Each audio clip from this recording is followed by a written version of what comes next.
ทองคำอยู่ลาวนี่นะส่วนหลายก็เสียพนักงานพากันตั้งราคาขายกันเองเลยอันนี้เกือบทุกข้านในลาวเลยเนาะ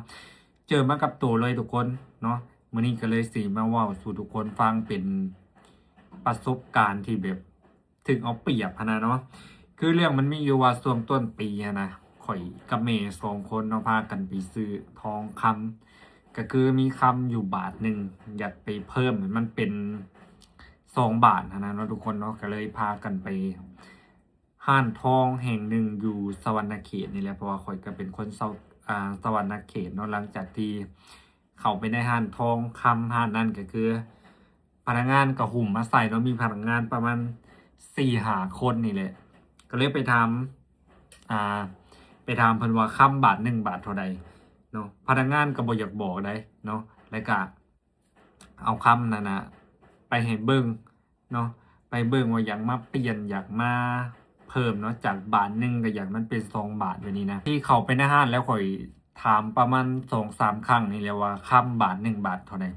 พนักงานตอบว่าคำบาทหนึ่ง50,000ปลายเนาะคือข่อยสิบอกเท่านี้เนาะทองคำอยู่ลาวนะมันจะบ่ได้ขึ้นจอให้แบบเฮาไปซื้อคำอยู่ไทยเด้อทุกคนก็คือ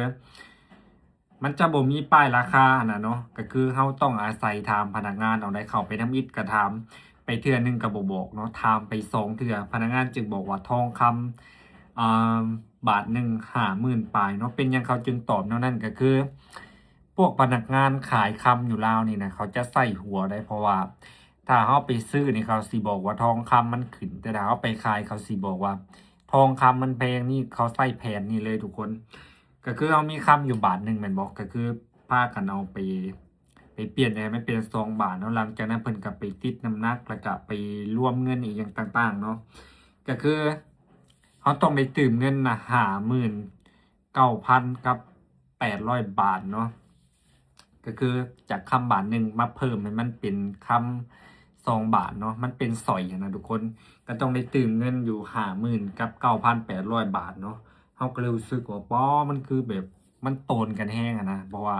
คำสองนั้นมันมีแต่50,000 50,000 2อะนะเนาะถ้าไปตื่มอีกบาทหนึ่งมันต้องได้เพิ่มเงินแบบ7-8 พันนะก็เลยแบบสตันไปก็เลยถามกันกับแม่ว่าเซียวดีบ่อะนะเนาะพนักงานเพิ่นก็เลยบอกว่าเฮาลดให้ก็ได้เนาะบ่เป็นหยังถ้าแม่หนักใจนะเพิ่นบอกว่าเพิ่นลดให้59,500 บาทเนาะเพิ่นลดให้300เนาะทุกคนเนาะก็ใจดีอยู่ได้ลดให้300เนาะหลังจากนั้นเราก็ยังรู้สึกว่ามันแพงอยู่เนาะข่อยคิดในหัวแล้วว่าต้องถูกพนักงานนี่โกงแท้ๆนะเพราะว่ามันก็คะแม่งจังได๋ก็บ่ฮู้เนาะพนักงานนั่นน่ะพากันมารุม4-5 คนนั่นน่ะเนาะก็พากันมารุมและหลังจากนั้นก็บอกแม่ว่าบ่เอาเนาะแต่แม่ก็อยากได้อะเด้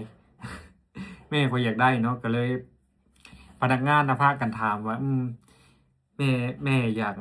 ให้ลดเท่าใดว่าซั่นเอ๊ะทางนี้ก็แบบเริ่มเอะใจแล้วเนาะเพิ่นก็เลยลดให้อีกทุกคนเอ้ยจาก59,800ก็เป็น59,000ถ้วนเนาะหลังจากนั้นก็ยังลังเลยังเลือกลายเลือกมันยังบ่ได้อะนะเนาะก็เลยเว้ากันไปเว้ากันมาล้มกันไปล้มกันมาจากทองที่59,800 บาทเพิ่นก็ลดให้58,000คือมันเป็นจำนวนเงินที่แบบมันลดมาเกือบ 2,000 บาทนั่นน่ะเนาะข้อยหั้นน่ะบ่ได้อยากได้ดอกเพราะว่ารู้สึกว่ามันถูกกินหัวแล้วเนาะก็บอกแม่ว่าบ่เอาหั้นนะแต่แม่ก็ยังคิดว่าเอาก็เลยไปเล่าข่อยเคยเอาคลิปลงเพจเด้เนาะคนมาคอมเมนต์ว่าถูกแบบนี้หลายแฮงอะนะกับหั้นคำหั้นนี่แหละถามว่าเป็นหยังจึงไปเปลี่ยนมันเป็นคำที่มีคุณภาพบ่คือมันเป็นคำที่มีคุณภาพเลยทุกคนแต่ว่าพนักงานเขาน่ะเขาสิเว้าเอาเนาะแบบเขาอยากได้เท่าใดเขาก็สิเว้าเอาสมมุติว่าราคาทองคำมื้อนี้มันสิอยู่ประมาณ51,000 52,000 บาทนี่นะพนักงานเขาก็สิเว้าเอาประมาณ54,000 55,000เพราะว่าเขาจะได้เปอร์เซ็นต์จากการซื้อการขายทองอยู่บ่อนนั้นน่ะนะเนาะพนักงานอยู่ลาวต้องแบบนี้เนาะข้อยเชื่อว่าหลายคนลาวหั่นแหละเนาะสิถูกหลอกแบบนี้หลายเคสแรงนะเพราะว่าข้อยเคยโพสต์ลงไปถามนะหลายคนก็เจอเนาะและมันก็เป็นห้างทองห้างดังพร้อมในสวรรณเขตเนาะเกือบทุกห้างอยู่ลาวนะเขาใช้ เขาใส่ลักษณะแบบนี้เพราะว่าการซื้อการขายอยู่ลาวเนี่ยส่วนหลายมันจะบ่มีมันมันแบบ มันบ่มีป้ายราคานะและอีกอย่างก็แบบมันบ่มีการควบคุมคุณภาพอะนะเนาะแต่ว่าราคา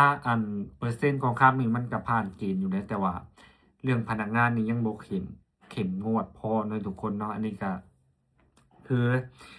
จากทองคำ59,000กับ800 บาทเขาลดไปอยู่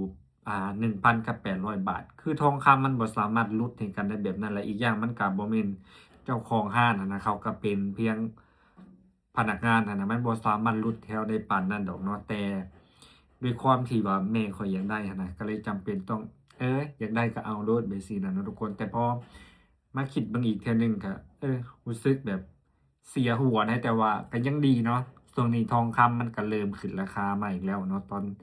ที่ซื้ออะนะคำบาทหนึ่งมันก็อยู่ที่ประมาณ50,000 51,000 52,000เนาะแต่ว่าก็ยังเสียหัวที่ซื้อแพงอยู่เนาะทุกคน แต่ว่าถ้าเอาไปขายนี่ก็บ่ฮู้ว่ามันสิรุดทุนหรือว่าเสียทุนเนาะเพราะว่าการซื้อขายทองคำอยู่ลาวนี่นะส่วนหลายมันจะเสี่ยงลุกเนาะเพราะว่าการซื้อการขายมันบ่มีคุณภาพอะนะเนาะเฮ็ดอิหยังก็แล้วแต่อยู่ลาวนี่ถือว่ายากเบิดเนาะทุกคนเนาะมีไผเจอคือกันบ่เนาะส่วนหลายถ้าเจ้าไปซื้ออยู่ลาวเจ้าต้องเจอแบบนี้แน่นอนเลย